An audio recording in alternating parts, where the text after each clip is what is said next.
T-54 and T-55 medium tanks are what many call the first main battle tanks, and they aren't completely wrong, but these tanks weren't designed to fight other tanks the rest of the world had prepared to counter them. These tanks are a rare example of when the USSR did not intend to make their tanks seem superior to others. In fact, the T-54 had gone through 3 approved variants before settling on its final design. While the Soviet government had some propaganda for the West advertising this tank as incredibly advanced, this was shown only a few limited times. From my research, the Soviets were attempting to make a suitable replacement for the T-44 line of medium tanks.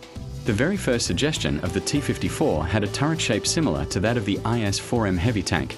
I like to call this variant the Identity Crisis variant. Although the Identity Crisis version, which can also be called the 1947 variant, was a promising candidate on paper, it suffered from many issues. Some of these problems included torsion bars breaking, suspension breaking, poor commander visibility, tendency of the engine to fail, and tendency for the automatic extinguishing system to not trigger at all during an engine fire. The next variant, the 1949 variant, attempted to solve the many issues of its predecessor.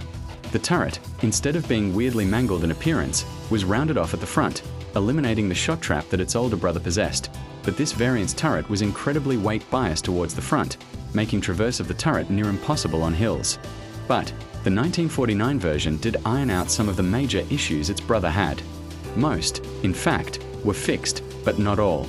The gun stabilization and control systems were still primitive in comparison to Western designs, but the 1949 version became much more liked by crews than the limited production 1947 variant. The next, and final, variant of the T-54 would be the 1951. The 1951 possessed a better stabilization system than both of its brothers, and a better fire control mechanism. By the 1951 version, almost 100% of issues had been fixed. However, the tank still lagged behind what the Soviets wanted. The 1951 variant was also the gateway into the T-55 series of medium tanks, which would go on to become one of the most produced armored vehicles of all time. The T-55 medium tank is one of the most produced armored vehicles on Earth, with approximately 2,800 units still in Russia as of the late 2010s. This tank was incredibly effective and was exported to a large number of countries. The first variant of the T-55 featured a 100mm D-10T2S cannon and a 2-plane stabilizer. It could go 50 km/h forwards and 8 km/h in reverse thanks to its V55, 12-cylinder, 4-stroke, water-cooled, direct injection diesel engine. The V55 produces approximately 580 horsepower at 2,000 revolutions per minute, delivering a power-to-weight ratio of roughly 15.3 to 16.1 HP per ton. The T-55 was used in a great number of conflicts. The most significant of these include the Six-Day War, the Yom Kippur War, the Vietnam War, the Angolan Civil War, the Russia-Ukraine War, and so many more. The amount of conflicts this tank appears in is shocking, and also highlights how produced it was. You could think of the T-55 series as a sort of parasite infecting most of Europe and the entire eastern side of the world.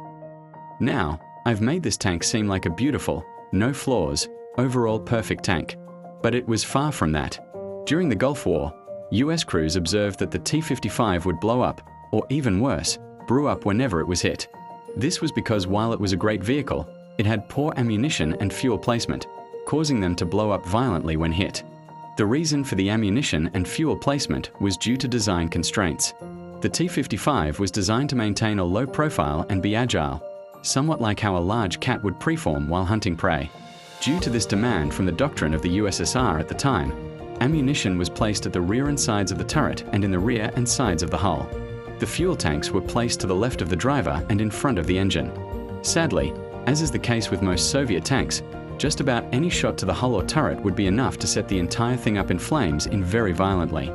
However, in reality, the frontal fuel tank was much more effective at eating shape charges than the rest of the tank. Now, let's talk about the T-55 in War Thunder. In War Thunder, the T-55A variant sits at a battle rating of 8.3 and gets access to APFSDS, APDS, APHE, HEAT, HE, and smoke shells. For some reason, it can also eat quite a lot of shells without being permanently crippled. This is likely because War Thunder players are kind of stupid, even when they are level 100, and do not know where to shoot. For example, I'll come across an American in his Sheridan or M60 acting something like this. Well, hiddly diddly my dingy dang dongles, partner. Look at this here lonesome T-55. I'll just not so carefully place my shots somewhere in his direction and run off as if I won the Cold War. Giddy up, Sheridan, we've got missiles to huck at people. But that being said, the T-55 is an overall great vehicle to play, and I really enjoy it. I would highly recommend the TO-55 premium vehicle if you want to experience 8.0 in a great vehicle that's loads of fun to play. If you disagree or want to correct any of my research from this video, feel free to do so in the comments below. Thank you for watching.